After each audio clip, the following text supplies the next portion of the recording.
चलिए अब देखते हैं भारत का जो है देशांतरीय विस्तार।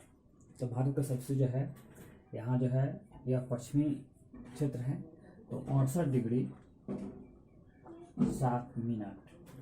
यह सबसे जो है भारत का पश्चिमी बिंदु को कहा जाता है। गौरमत्ता जो गुजरात राज्य के सबसे पश्चिमी छोर है।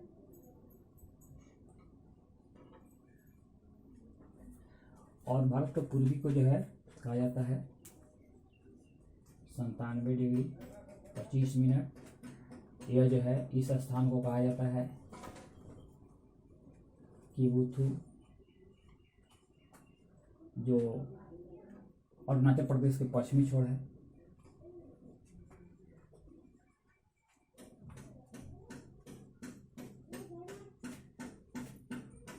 तो अब यहाँ पे हम देख लेंगे कि यह भारत का अक्षांशीय विस्तार, तो भारत का देशांतरीय विस्तार,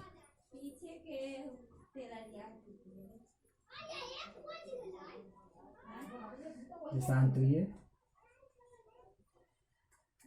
विस्तार यहाँ 68°7' से 97°25'। पूर्वी देशांतर, पूर्वी देशांतर। यहाँ ये हो जाएगा आपको उत्तरी अक्षांश, उत्तरी अक्षांश।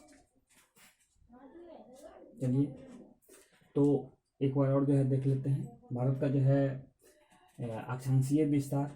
भारत के जो है मुख्य स्थल भूमि यानी तमिलनाडु के सबसे दक्षिणी बिंदु, दक्षिणी भाग जो है 8°4' से लेकर जो है 37। उत्तरी में जो है जम्मू कश्मीर, यहाँ पे जो है आप कह सकते हैं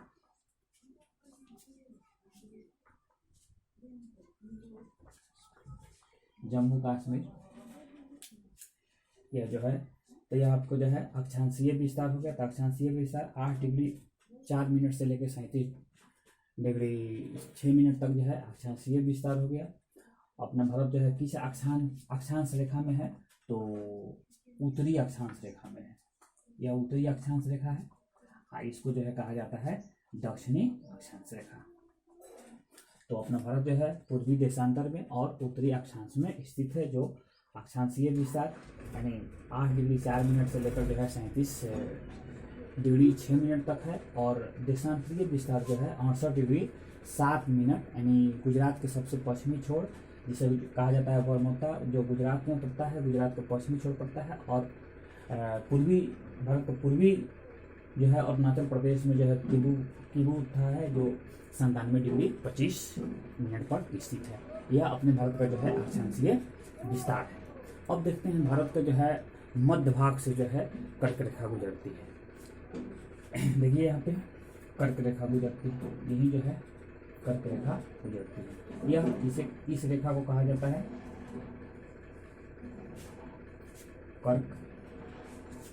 कर्क रेखा। यह कर्क रेखा जो है 23.5° पर है।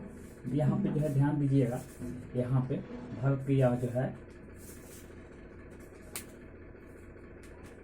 इस भाग को आप कह सकते हैं उत्तरी गोलार्ध में जो है 23.5° पर कर्क रेखा है। और दक्षिणी गोलार्ध में जो है आप कह सकते हैं यहाँ पे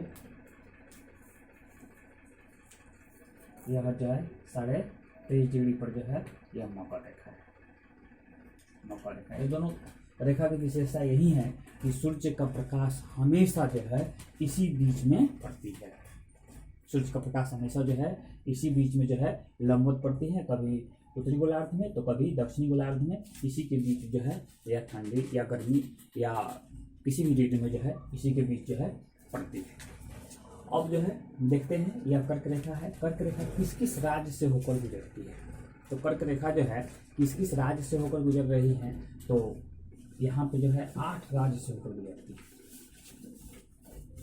8 राज्य से गुजरती है। कौन कौन है, तो यहाँ से जो है देखते हैं यहाँ पे यह गुजरात है,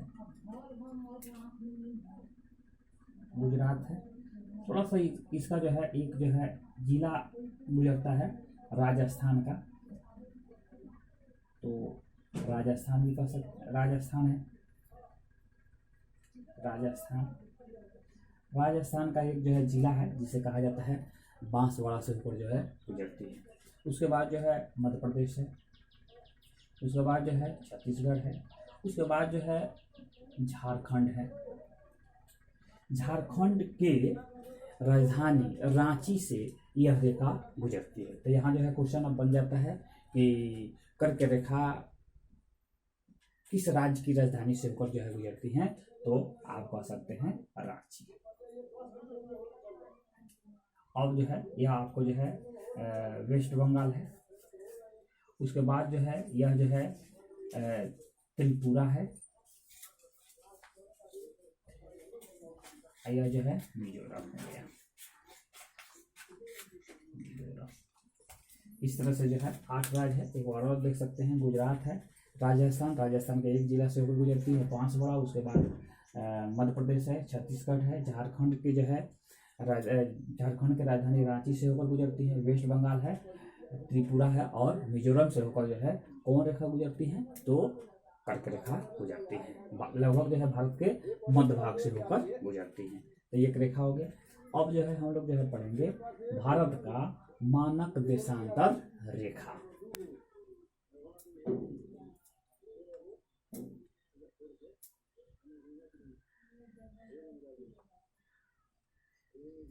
इस रेखा को कहा जाता है भारत का मानक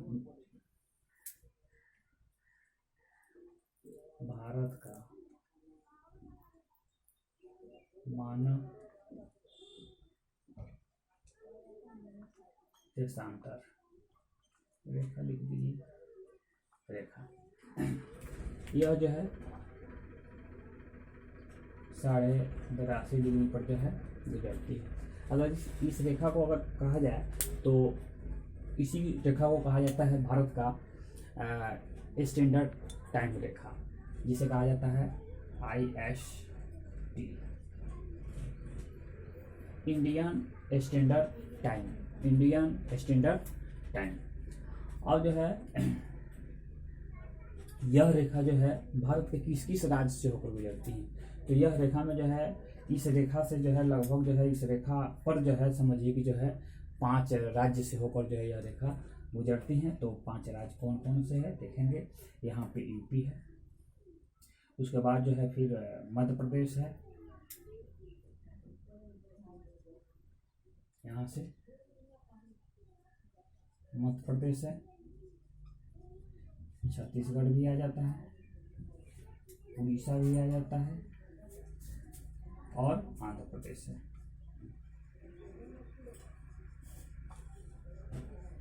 इस तरह से जो है 5 राज्य हो गया, यूपी हो गया, मध्य प्रदेश, छत्तीसगढ़, उड़ीसा और आंध्र प्रदेश से होकर जो है यह रेखा गुजरती है। यहाँ क्वेश्चन बनता है कि उत्तर प्रदेश भारत का मानक देशांतर रेखा के सबसे नज़दीक कौन से शहर है, तो नैनी जो है एक शहर है, नैनी यहाँ पे जो है पड़ता है। यह जो है ये नैनी इस रेखा के जो है किस साइड में है, तो इस साइड में है नैनी, यहाँ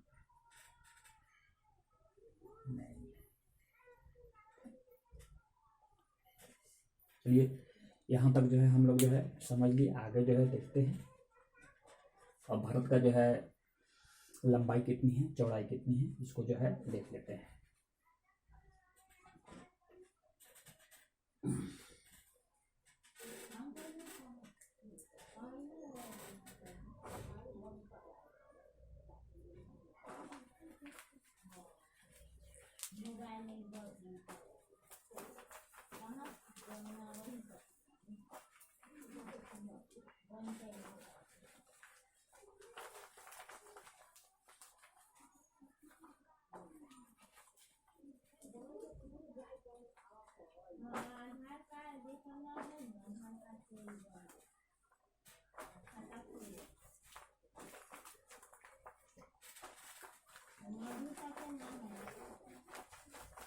चलिए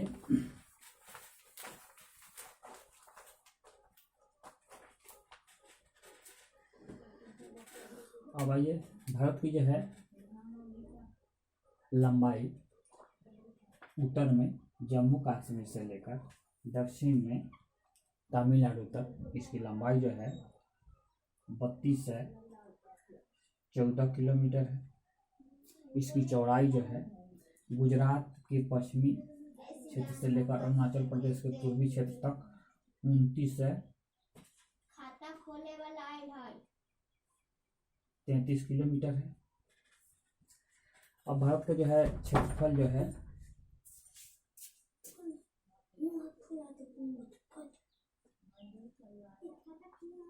32,87,263 वर्ग किलोमीटर है। अगर इसकी जो है एक और जो है देख सकते हैं कि भारत का जो है लगभग जो है पूरे विश्व की जो है स्थल का, आप कह सकते हैं विश्व की स्थल का 2.4% भारत का जो है स्थल है। और भारत की जो है जो जनसंख्या है उसके ख्याल से विश्व की जनसंख्या का लगभग 17.5% जो है जनसंख्या भारत में जो है विश्व की जनसंख्या का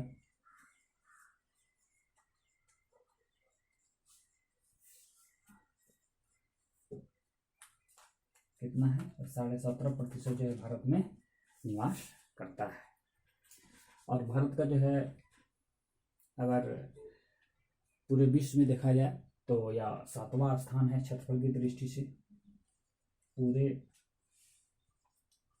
विश्व में 7वें देश हैं क्षेत्रफल की दृष्टि से।